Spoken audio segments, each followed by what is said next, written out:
نحمده ونصلي ونسلم على حبيبه الكريم اما بعد فاعوذ بالله من الشيطان الرجيم بسم الله الرحمن الرحيم يا ايها الذين امنوا كتب عليكم الصيام كما كتب على الذين من قبلكم لعلكم تتقون صدق الله العظيم۔ قرآن شریف کی یہ جو آیات ہیں سورہ بقرہ کی آیت نمبر 183 اور آیت نمبر 184 اور 185، ان تینوں آیتوں میں رمضان شریف کا بھی ذکر ہے اور روزے کی فرضیت کا بھی اللہ تعالیٰ نے صاحب ایمان لوگوں کو حکم فرمایا ہے۔ ارشاد ہے کہ اے ایمان والو، تم پر روزے فرض کیے گئے ہیں اور تم سے پہلے بھی جو امتیں تھیں، جو لوگ تھے، ان پر بھی روزے فرض تھے، اور اس کا مقصد یہ ہے کہ لعلکم تتقون، اللہ تعالیٰ تمہیں تقوی اور پرہیزگاری نصیب فرمائے۔ دین اسلام کے جو 5 بنیادی ارکان ہیں، ان میں روزہ ایک اہم رکن کی حیثیت رکھتا ہے،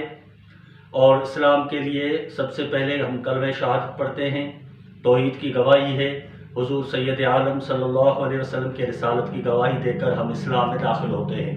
اس کے بعد جو پہلا اسلام کا اہم رکن ہے وہ نماز ہے، 5 وقت ہم نماز پڑھتے ہیں۔ اس کے بعد جو ہے زکوٰۃ ہے، جو سال میں ایک دفعہ ان لوگوں پر اللہ نے فرض کی ہے جو صاحب نصاب ہیں۔ اس کے بعد روزہ ہے، جو رمضان شریف کے روزے اللہ تعالیٰ نے فرض فرمائے ہیں۔ اس کے بعد جو ہے بیت اللہ شریف کا حج ہے، اور وہ بھی ان لوگوں پر فرض ہے زندگی میں ایک دفعہ جو صاحب استطاعت ہیں، جو حرمین تک پہنچنے کی طاقت رکھتے ہیں۔ تو اسلام کے یہ 5 ارکان ہیں، کلمہ شہادت، نماز، روزہ، زکوٰۃ اور حج، اور ان میں روزہ جو ہے اللہ تعالیٰ نے ہم پر فرض کیا نماز اور زکوٰۃ کے بعد۔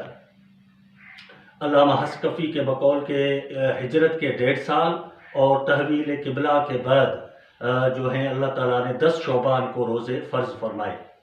روزہ جو ہے عربی زبان کا لفظ نہیں ہے، یہ فارسی میں ہے۔ روز دن کو کہتے ہیں، شب رات کو کہتے ہیں، چونکہ رمضان شریف کے دن میں پورا صبح سے شام تک آدمی کھانے پینے سے، نفسانی خواہشوں سے رک جاتا ہے، اس لیے اسے روزہ کہا گیا۔ باقی قرآن شریف میں اس کے لیے جو لفظ استعمال ہوا ہے وہ صوم ہے، صاد واو میم، صوم، اور اس کی جمع ہے صیام، کتب علیکم الصیام، یعنی تم پر روزے فرض کیے گئے ہیں۔ اور صوم کی جو لفظی میننگ ہے، یہ لسان العرب جو لغات کی سب سے بڑی کتاب ہے، اس میں لکھا ہے ترک طعام و شراب والکلام والنکاح والکلام، یعنی کھانے پینے سے، نکاح یعنی جماع سے اور مجامعت سے، اور کلام یعنی گفتگو سے رک جانا، یہ اس کو روزہ کہتے ہیں۔ اور سورہ مریم میں جو حضرت بی بی مریم کے ایک روزے کا ذکر ہے کہ انہوں نے چپ کا روزہ رکھا تھا، خاموشی کا روزہ رکھا تھا، اس کے لیے بھی صوم کا لفظ استعمال ہوا ہے۔ اور ایک حدیث بھی ہے، من صمت فقد نجا، جس نے خاموشی اختیار کی وہ کامیاب ہو گیا۔ تو روزے کی جو سب سے جو اہم چیزیں ہیں وہ 4 ہیں: کھانے پینے سے رک جانا، نفسانی خواہشوں سے رک جانا،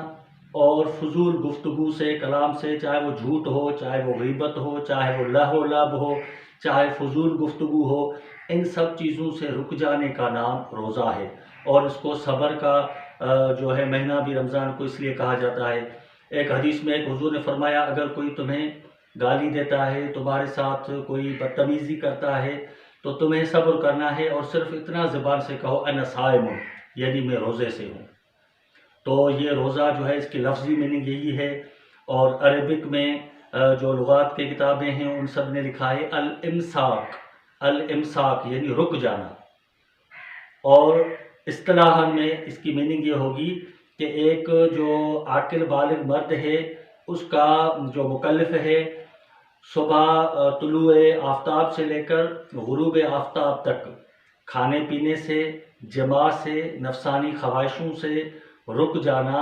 اور اپنے نفس کو اللہ کی رضا کے لیے اور تقوی اور پرہیزگاری کے لیے تیار کروانا، یہ ہے روزے کی لفظی اور اصطلاحی میننگ۔ روزے کا تصور پہلے کے بھی تمام مذاہب میں موجود ہے، اور جو ہے کافی اللہ کے انبیاء ہیں، ان کی امتیں ہیں، ان پر روزے ضروری تھے، لیکن ان کے مہینے مختلف تھے اور روزے کے طریقہ کار مختلف ضرور تھا۔ جیسے حضرت موسیٰ علیہ السلام کا 40 روزوں کا بھی آپ ذکر پڑھتے ہیں، یا حدیث شریف میں داؤدی روزے کا ذکر آتا ہے کہ داؤد علیہ السلام جو ہے ایک دن روزہ رکھتے تھے، ایک دن چھوڑ دیتے تھے، ایک دن روزہ رکھتے ایک دن چھوڑ دیتے تھے، تو اس کو داؤدی روزے کہتے ہیں۔ یعنی پورے سال میں وہ 6 مہینے روزے اور 6 مہینے افطاری میں ہوتے تھے۔ باقی کنٹینیو 6 مہینے سال تک روزہ رکھنا، جس کو صیام الدہر کہتے ہیں، اس کی اللہ نے منع فرمائی ہے کہ آپ مسلسل روزہ رکھیں، اس کی ممانعت کی گئی ہے۔ اور جیسے وصال کے روزے ہیں، حضور کی خصوصیت تھی وہ الگ چیز ہے، لیکن امت کے لیے اس چیز کی اجازت نہیں دی گئی، ان کے لیے روزے رمضان شریف کے فرض کیے گئے۔ ہاں باقی آپ نفلی روزے رکھ سکتے ہیں، جیسے ہر مہینے کے ایام بید کے روزے ہیں، یعنی چاند کی جو 13، 14 اور 15 تاریخ ہے، اس کو ایام بید کہا جاتا ہے، اس میں آپ روزے رکھیں۔ عاشورہ کے آپ روزے رکھیں، شعبان کے مہینے میں بھی روزے رکھے جاتے ہیں۔ اسی طریقے سے مختلف اسلامی مہینوں میں آپ روزہ رکھیں۔ روزہ جو ہے نفلی روزہ، وہ بھی خدا کے تقرب کے حصول کا ذریعہ ہے۔ باقی اور بھی جو مذاہب ہیں، جیسے رومن ہیں، قدیم مصری ہیں، یونانی ہیں، یا ہندو مذہب ہے، ان کے پاس بھی روزے کا تصور موجود ہے۔ اور اللہ نے جو کہا کہ کما کتب علی الذین من قبلکم، یعنی صرف یہ روزے تمہارے اوپر نہیں رکھے گئے ہیں، پہلے لوگ بھی روزے رکھتے تھے اور ان کے پاس بھی روزے کا تصور رہا ہے۔ اور جو یہودی ہیں وہ آج بھی یروشلم کی تباہی کو یاد رکھنے کے لیے جو ہے ہفتے کے روزے رکھتے ہیں، ایک ہفتے کے روزے رکھتے ہیں۔ اور اسلام میں جو بتایا گیا، جیسے ہجرت کے بعد 1.5 سال اور تحویل قبلہ کے بعد جو ہے یہ روزے فرض کیے گئے۔ باقی روزہ جو ہے وہ اللہ کے حضور میں مقرب ہونے کا، خدا کا تقرب حاصل کرنے کا، اور تقوی اور پرہیزگاری حاصل کرنے کا ایک اہم سورس ہے، ذریعہ ہے۔ اور روزہ رکھنے سے ایک بھوک اور پیاس کا بھی احساس ہوتا ہے دوسرے لوگوں کے لیے، اور ایک جذبہ بھی پیدا ہوتا ہے۔ اور بھوک ایسی چیز ہے جو انسان کو بہت سارے کاموں سے روک دیتی ہے، کیونکہ انسان جب سیر شکم ہوتا ہے تو اسے بہت ساری چیزیں ذہن میں آتی ہیں، لیکن بھوک میں وہ سب چیزیں آدمی بھول جاتا ہے۔ تو اللہ نے انسان کے نفس کی تہذیب کے لیے بھی یہ چیز رکھی ہے، اور اس سے بہت سارے روحانی فائدے بھی ہیں، جسمانی فائدے بھی ہیں۔ اور بڑے بڑے جو بزرگان ہیں انہوں نے لکھا ہے کہ روزے کا مقصد صرف بھوک اور پیاس بھی نہیں ہے، بلکہ آپ جیسے امام غزالی لکھتے ہیں کہ اپنے ہاتھوں کو بھی روزہ رکھوائیں، اپنی آنکھوں کو بھی روزہ رکھوائیں، اپنے سماعت کو بھی روزہ رکھوائیں، یعنی آپ کا پورا جسم کا ہر ایک عضو روزے سے ہو۔ اگر روزے کے باوجود جو ہے آپ کی زبان سے غیبت ختم نہیں ہوتی، جھوٹ ختم نہیں ہوتا، لہو و لعب ختم نہیں ہوتا، تو پھر اللہ تعالیٰ کو ایسے روزے کی پرواہ نہیں ہے، ضرورت نہیں ہے۔ باقی روزے کے جو فضائل ہیں اس میں یہ لکھا گیا ہے کہ بھوک جو ہے، جیسے ابن ابی دنیا تصوف کے ایک بڑے بزرگ ہیں، انہوں نے لکھا ہے الجوع طعام اللہ، یعنی بھوک جو ہے وہ خدا کی غذا ہے۔ اور مولانا رومی فرماتے تھے الجوع طعام العاشقین، بھوک جو ہے وہ خدا کے عاشق بندوں کی خوراک ہے۔ تو روزے میں یہ اللہ کی جو سنت ہے، خدا کھانے پینے سے پاک ہے، وہ بھی صفت انسان کے اندر پیدا ہوتی ہے۔ اور جو اولیاء اللہ جنہوں نے بھوک، تکالیف اور خدا کی راہ میں مشقتیں، ریاضتیں برداشت کی کس طریقے سے، تو وہ بھی چیزیں ہمارے اندر ڈیولپ ہوتی ہے۔ تو قرآن شریف کی اس آیت میں یہی اللہ نے فرمایا ہے کہ فمن شہد منکم الشہر فلیصمہ، تم میں سے جو بھی رمضان کا مہینہ پالے اس کو روزہ رکھنا ہے۔ پر وَإِن كُنتُم مَرِيضًا أَوْ عَلَىٰ سَفَرٍ فَعِدَّةٌ مِّنْ أَيَّامٍ أُخَرَ، اگر تم بیمار ہو یا سفر پہ ہو تو پھر تم روزے کو بعد میں رکھ لینا۔ لیکن اللہ نے یہ بھی کہا ہے وَإِن تَصُومُوا خَيْرٌ لَكُمْ، اگر بیماری میں اور سفر میں بھی تم روزہ رکھتے ہو تو یہ تمہارے لیے اور بھی اچھا ہے۔ اللہ جو خالق کل شیء ہے، ہر چیز کے اوپر قادر ہے، علیم بذات الصدور ہے، تو بزرگ کہتے ہیں کہ بیماری میں بھی اگر کسی نے روزہ رکھا تو اس روزے کی برکت سے اللہ تعالیٰ اس کی بیماری کو، تکلیف کو ختم فرمائے گا۔ اور سفر میں اگر کسی نے روزہ رکھا، اجازت کے باوجود روزہ رکھ رہا ہے، تو یہ چیز اور بھی زیادہ ثواب کا، فائدے کا سبب بنے گی۔ پہلے زمانے میں جو سفر ہوتا تھا وہ اونٹوں گھوڑوں پر سفر ہوتا تھا، پیدل سفر ہوتا تھا، بیابانوں پہاڑوں کا سفر گرمیوں میں، لیکن آج کل کے دور کا جو سفر ہے وہ اس سفر کے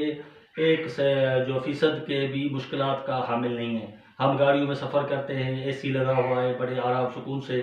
تو اس کنڈیشن میں روزہ اگر کوئی بندہ رکھتا ہے فرضی روزہ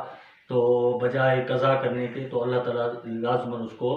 اور زیادہ ثواب عطا فرمائے گا۔ باقی حدیث شریف میں جیسے بخاری شریف میں بہت ساری احادیث ہیں، مسلم میں، ابو داؤد، ترمذی میں، مشکوٰۃ شریف میں، سنن دارمی بھی ہے، ان میں بہت ساری احادیث ہیں۔ ایک دفعہ ایک کوئی حدیث میں حضور صلی اللہ علیہ وسلم نے فرمایا کہ روزہ جو ہے وہ ڈھال ہے، جیسے جنگ کے میدان میں آدمی دشمن کے مقابلے سے اس کے وار سے بچنے کے لیے ڈھال پہنتا ہے، تو شیطان اور نفسانی خواہشات کا جو حملہ کرنے والی طاقتیں ہیں ان سے آدمی روزے کی بدولت بچ جاتا ہے، اور بہت ساری جو نفسانی خواہشیں جو ہے وہ کنٹرول میں آ جاتی ہیں۔ اور ایک دوسری حدیث میں حضور نے فرمایا کہ جنت کے 8 دروازے ہیں، ان میں سے ایک دروازہ ہے جس کا نام ہے ریان، اور اس ریان دروازے سے کوئی بھی شخص جنت میں داخل نہیں ہوگا سوائے روزے داروں کے۔ اور حضور نے فرمایا جب سارے روزے دار اس دروازے سے جنت میں داخل ہو جائیں گے اس کے بعد وہ دروازہ ہمیشہ کے لیے بند کیا جائے گا۔ اور آپ صلی اللہ علیہ وسلم نے فرمایا رمضان کا جو مہینہ ہے اس کے 3 اشرے ہیں، اول رحمت، پہلے جو 10 دن ہیں وہ رحمت کے ہیں، و اوسط مغفرت، اور جو درمیانہ جو اشرا ہے وہ مغفرت کا ہے، بخشش کا ہے، و آخر عتق من النار، اور جو آخری ہے وہ جہنم سے بچنے کا، جہنم سے نجات کا جو ہے اشرا ہے۔